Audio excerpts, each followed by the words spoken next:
우리 옆 사람과 한번 이렇게 인사했으면 좋겠습니다. 하나님의 보배로운 사람입니다. 인사하실까요? 네, 믿으시길 바랍니다.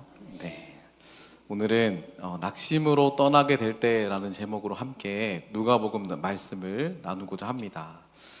마음이 극심하게 무너지게 되면 사람은 현실 감각이 둔해집니다.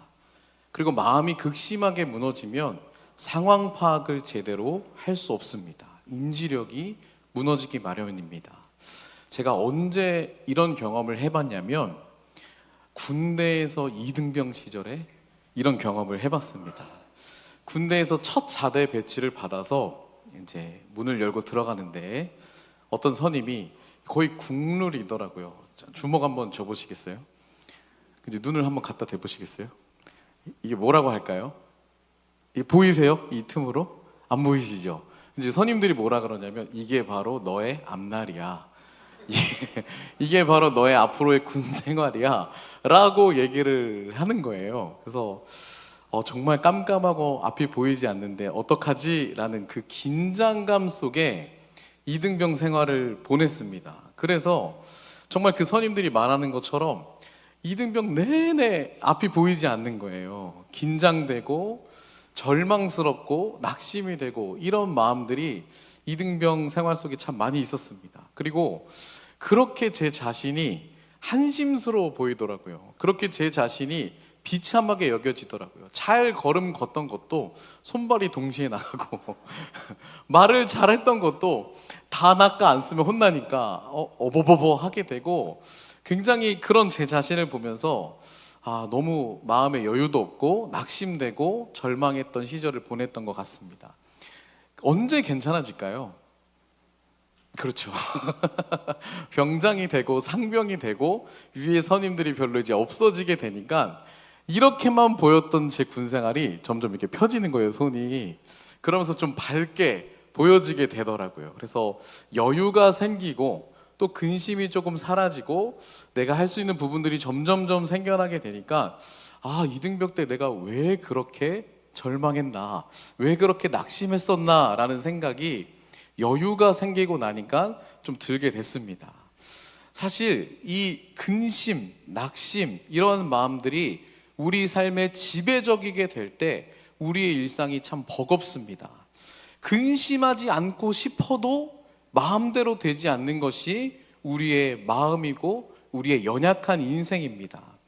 이 근심이 지속되어서 낙심하게 될 때는 우리 자신과 우리 인생이 이 불가능할 것 같다라는 그 한계 안에서만 우리 자신을 바라보게 되고 우리 삶을 마주하게 됩니다. 그러다 보니 뭔가 해결되지 않는 것 같고 무언가 잘 풀리지 않는 것 같고 계속해서 근심하고 염려되는 이런 소가리를 우리가 하고 있습니다.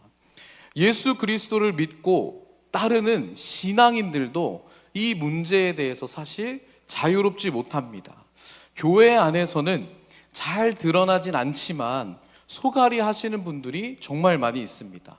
요새 2030 세대 사이에서 이 기분 부전증이라는 이 질병이 굉장히 급등하고 있다고 합니다. 우울증의 한 종류인데요.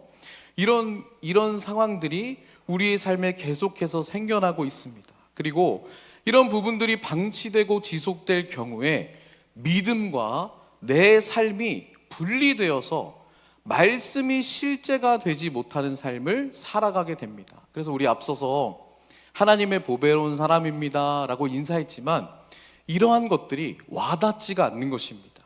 하나님이 정말 날 사랑한다고? 그런데 왜 내 삶이 여전히 깜깜하지? 하나님이 나를 사랑하신다고? 그런데 왜 여전히 내 안에 이런 두려움과 염려들이 있지? 하면서 하나님이 나를 어떻게 바라보시는지, 그리고 하나님이 나를 어떻게 사랑하시는지, 그리고 내가 사랑해야 될 사람들이 어떠한 상태에 놓여 있고 그들을 어떻게 사랑해야 되는지가 제대로 보이지 않게 됩니다. 오늘 함께 살펴본 본문에 나타난 엠마오로 가는 두 제자가 바로 이런 상황이었습니다. 오늘 본문에 엠마오라는 지역이 나오는데 예루살렘에서 한 25리 되는 마을이라고 13절에 기록합니다. 그런데 거리상으로는 가까운 것 같지만 사실 이 엠마오로 가는 길, 두 제자에게 이 길은 심리적으로 매우 먼 길이었습니다. 예루살렘에 있던 예수님을 따르던 제자 공동체에서 이제 이탈하는 길이었기 때문입니다. 이 엠마오로 가는 두 제자는 다시 고향을 향해 떠나는 길입니다.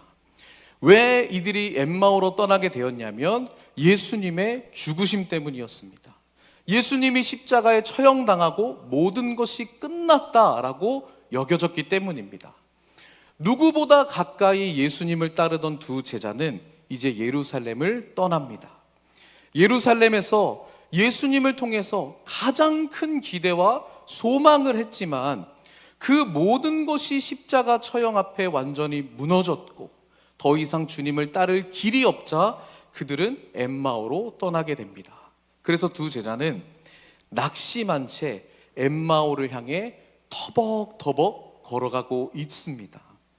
그런데 그 길 가운데 터벅터벅 낙심하며 이제 더 이상 소망하고 기대할 수 없는 그 길 가운데 누가 찾아오시죠?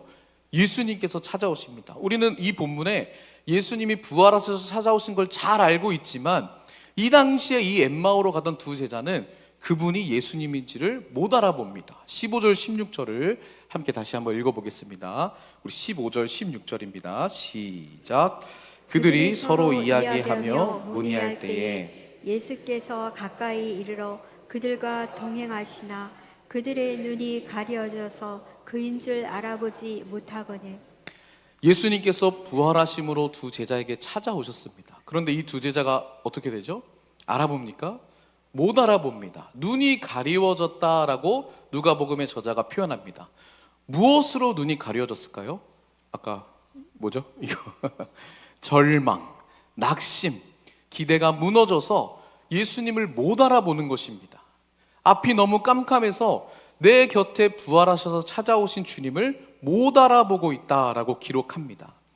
그토록 예수님과 함께 했었고 그토록 예수님과 누구보다 가까이 있었던 제자들이 예수님을 못 알아볼 정도로 낙심한 상황이었고 믿음을 잃어버린 상태였습니다. 그런 두 제자에게 예수님은 부활하셔서 찾아오셨습니다. 그리고 그들에게 무슨 이야기를 하고 있냐라고 물어보십니다. 무슨 일이길래 이렇게 슬픈 기색을 하고 한숨을 짓고 있느냐고 물어보십니다. 예수님을 알아보지 못하는 두 제자 중에 글로바라는 한 제자가 예수님을 마치 책망하듯이 18절에 아니 예수라는 분이 십자가에 처형당했는데 그 대사건을 어떻게 모르냐고. 웃긴 일이죠.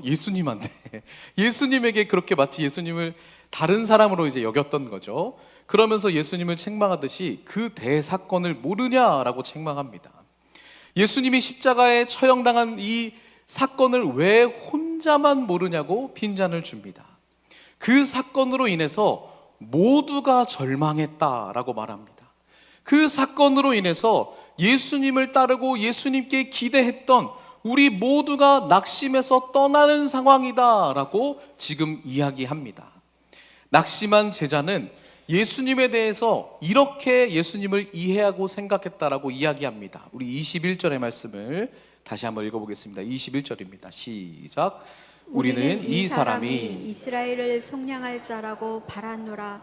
이뿐 아니라 이 일이 일어난 지가 사흘째요 라고 이야기합니다. 예수님께서 우리를 구원할 자라고 바라고 고대했지만 이 대제사장들과 관리들이 이 십자가 사형 판결을 내리고 넘겨주어서 죽게 되었고 그로 인해서 모든 기대가 이제 끝났다라고 말한 것입니다. 예수님께서 이 낙심으로 떠나고 있는 두 제자에게 찾아오셔서 대화를 거셔요. 그리고 이 부분을 지목하십니다. 너희가 무엇 때문에 낙심하게 됐는지를 다시 본인의 입으로 고백하게 하십니다. 예수님께서 그들의 낙심의 길에 떠났던 그 길 속에서 무엇으로 낙심했고 무엇 때문에 믿음의 길을 떠나고 있는지를 본인들이 다시 보게 하신 것입니다.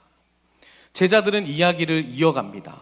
예수님을 따르던 어떤 여인들이 있었는데 새벽에 무덤에 갔다가 천사의 나타남을 보고 예수님이 살아나셨다라는 말을 했다라는 것을 우리도 들었습니다 라고 말합니다.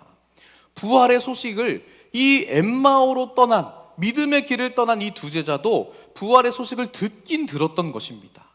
그런데 이 두 제자뿐만 아니라 그 당시 함께 있던 예수님을 가장 가까이 따르던 이 베드로도, 나머지 제자들도 그 여인들이 부활의 소식을 허탄한 말이라고 여깁니다. 우리 11절의 말씀, 오늘 본문은 아니지만 앞에 11절의 말씀도 함께 읽어보겠습니다. 시작. 사도들은 그들의 말이 허탄한 듯이 들려 믿지 아니하나 여인들이 예수님이 살아나셨습니다 라고 기쁨과 흥분에 찬 소리로 말했지만 제자들이 무슨 소리야, 이 여인들이 무덤가에 갔더니 정신이 돌았나 보다 이렇게 여기면서 말도 안 되는 소리 하지 마라 라고 지금 이렇게 이야기하는 것입니다. 믿기지가 않는 것이죠. 왜 그렇죠? 죽음을 뛰어넘는 인간이 어디 있냐, 어떻게 다시 살아나냐, 그건 불가능한 일이다 라고 제자들이 이렇게 보고 있는 겁니다. 예수님을 절망으로만 보고 있는 것입니다. 그 불가능하기 때문에 예수님의 그 부활의 소식을 믿지 못했던 것이죠. 제자들은 사실 예수님이 다시 살아나실 것을 늘 들었습니다. 예수님께서 십자가 처형 당하시기 전에 제자들에게 내가 종교 지도자들에게 고난을 당하고 죽임을 당할 것을 늘 알려주셨습니다. 그리고 그것으로 끝나는 것이 아니라 내가 다시 부활하게 될 것이다 라는 것도 늘 제자들에게 가르쳐 주셨습니다. 그런데 그 주님이 실제 살아나셔서 지금 내 옆에 있는데 못 알아보는 겁니다. 그 말씀이 실제가 되지가 않는 것입니다. 주님이 옆에 계신데도 그것이 와닿지가 않는 것입니다. 못 알아보고 있는 것입니다. 왜 그렇죠? 기대와 내 소망이 모두 무너졌기 때문에, 그 낙심 때문에, 그 낙심으로만 예수님을 대하니까 예수님이 예수님으로 보이지 않는 것입니다. 아무리 부활의 소식을 말씀하셨어도 그 말씀이 기억나지가 않는 것입니다. 내 곁에 계신 주님을 못 알아본 것입니다. 그런 제자들에게 예수님은 이렇게 얘기하십니다. 우리 25절의 말씀도 한번 읽어보겠습니다. 25절입니다. 시작. 이르시되 미련하고 선지자들이 말한 모든 것을 마음에 더디 믿는 자들이여. 예수님이 그들에게 더디 믿는 자들이여 라고 이야기하십니다. 낙심해서 그 믿음의 길을 떠난 제자들을 향해 예수님 찾아오셔서 그들이 더디 믿는 그 믿음의 상태를 보게 하십니다. 직면하게 하십니다. 불가능할 것 같았던 그 모든 일들 속에 결국에 믿음을 떠나게 되는, 더디 믿게 되는 그들의 믿음을 보게 하신 것이죠. 그러나 예수님께서는 그들의 믿음의 더딤을 책망하심으로 끝나지 않습니다. 예수님은 그들과 동행하시면서 두 제자에게 말씀을 풀어 가르쳐 주시길 시작하십니다. 27절의 말씀도 다시 한번 읽어보겠습니다. 27절입니다. 시작. 이에 모세와 모든 선지자의 글로 시작하여 모든 성경에 쓴 바 자기에게 관한 것을 자세히 설명하시니라.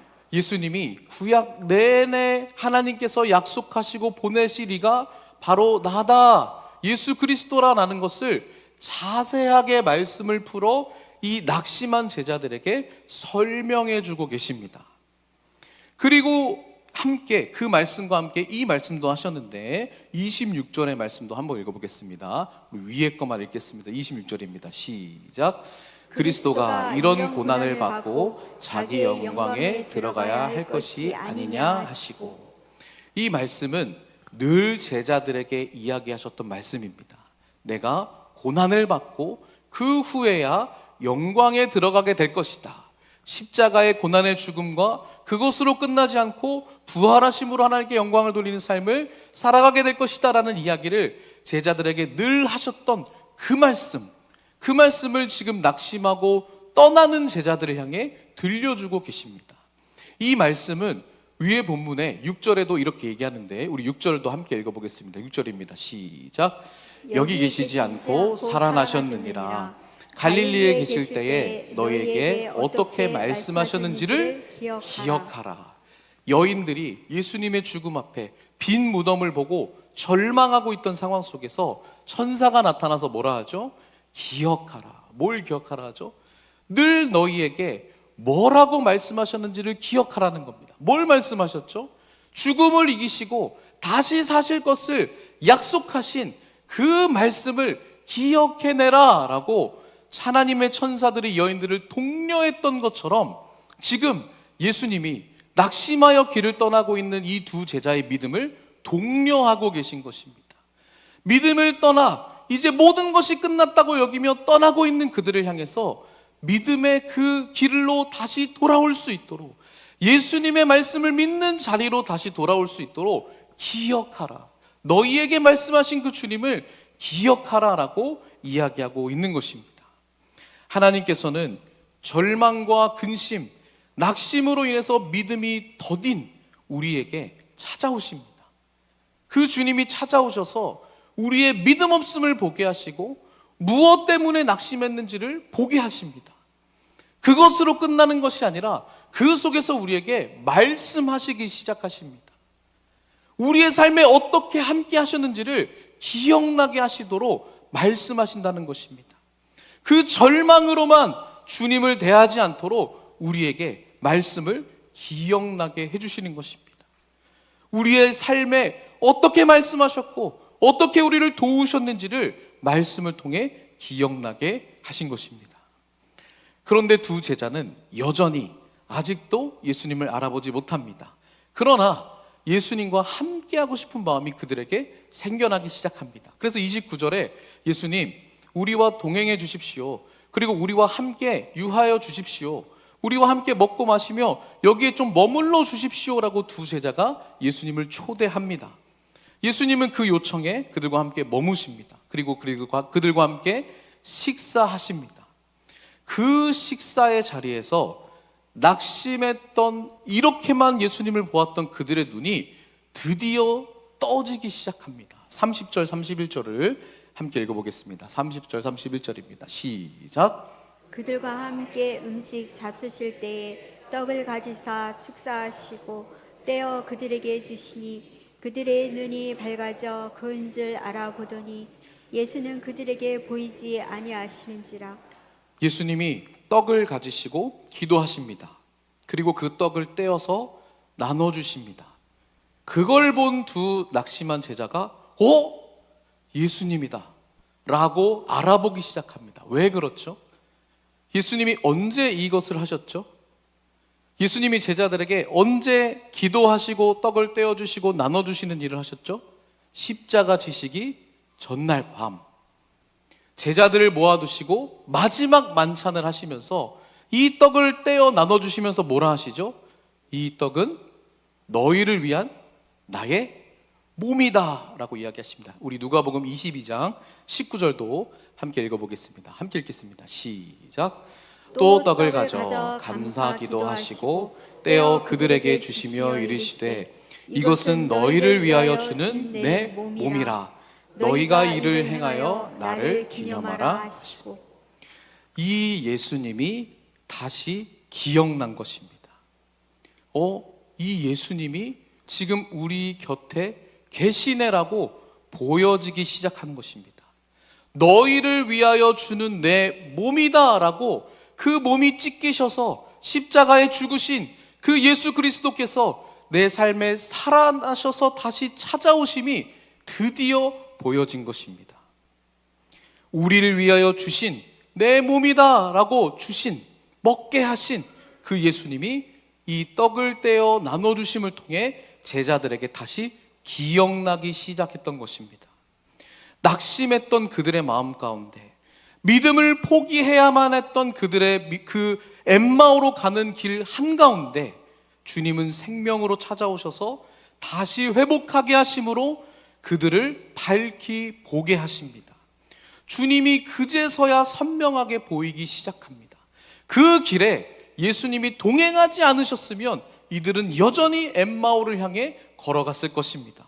그러나 낙심했던, 식어졌던, 그들에게 생명이 점점 사그러졌던 그 마음 속에 예수님이 찾아오셔서 말씀하시고 예수님이 어떻게 너희의 삶을 도우셨는지 기억나게 하심으로 그들의 마음이 살아나기 시작합니다. 32절의 말씀을 다시 한번 읽어보겠습니다. 32절입니다. 시작.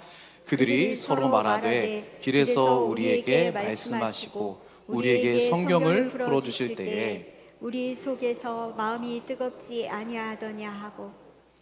절망과 낙심으로만 주님을 대했던 두 제자들이 이제는 내게 찾아오셔서 그 낙심의 길을 동행하시고 나의 더딘 믿음을 직면하게 하시고 나에게 말씀으로 가르쳐 주셔서 기억나게 하시는 생명의 주님으로 다시 주님을 주님으로 대할 수 있는 길로 이들을 이끄시고 도우시고 계신 것입니다.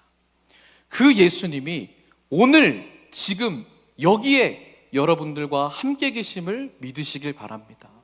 그 예수님이 낙심했던 우리를 밝히 보게 하셔서 우리를 어떻게 사랑하시고 우리를 어떻게 이끄시고 우리를 어떻게 도우시길 원하시는지 그 주님의 다스림 속에 살아가는 여러분 되시길 주님의 이름으로 축복합니다. 그 예수님이 찾아오셔서 나를 다스려 주셔서 밝히 보게 하시는 그 은혜로 인해서 이 두 제자의 길이 이제 다시 돌려집니다. 이들은 곧장 예루살렘으로 다시 돌아갑니다. 절망의 자리였던, 슬픔의 자리였던, 떠날 수밖에 없었던 그 예루살렘으로 다시 달려갑니다. 터벅터벅 절망으로 걸었던 그 걸음이 이제는 기쁨과 소망과 환희에 가득 찬 걸음으로 뒤바뀌어서 그 절망의 자리로 다시 걸어갑니다. 누구에게 가는 거죠? 절망하고 있는 제자들에게. 나와 같이 절망으로 모든 것이 무너져서 절망하고 있고 낙심하고 있고 그 믿음의 길을 떠나고자 하려는 그 제자들을 향해서 이 두 제자가 다시 뛰어갑니다. 그리고 그들에게 예수님이 다시 살아나셨습니다라고 이야기하는데 예수님 이미 살아나셨음을 제자들도 다 알고 믿고 있었죠. 이 절망의 걸음이 기쁨의 걸음으로 뒤바뀌게 된 것입니다. 다시 믿음의 공동체가 있는 곳을 향해 나아가게 된 것입니다. 예수님이 정말 말씀하신 대로 살아나셨음을 그들에게 전하기 위해서 근심과 낙심으로 내려왔던 길을 소망과 기쁨의 길로 달려가기 시작했던 것입니다. 사랑하는 여러분, 예수님은 그 우리가 가장 겪을 가장 큰 절망인 죽음을 넘어 영원한 생명으로 우리와 함께 사시기 위해 우리에게 찾아오셨음을 믿으시길 바랍니다.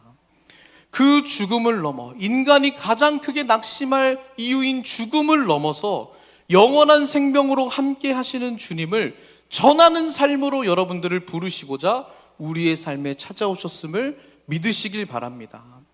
부흥이란 우리의 노력으로 이룰 수 없기 때문에 예수님께서 우리에게 다가오시고 우리와 동행하여 주시고 우리에게 믿음 없음을 보게 하시고 우리에게 다시 주님을 기억나게 하시고 말씀으로 가르쳐 주시며 영원히 우리와 함께 살자라고 말씀하시는 그 주님과 동행하는 것이 부흥인 줄을 믿으시길 바랍니다.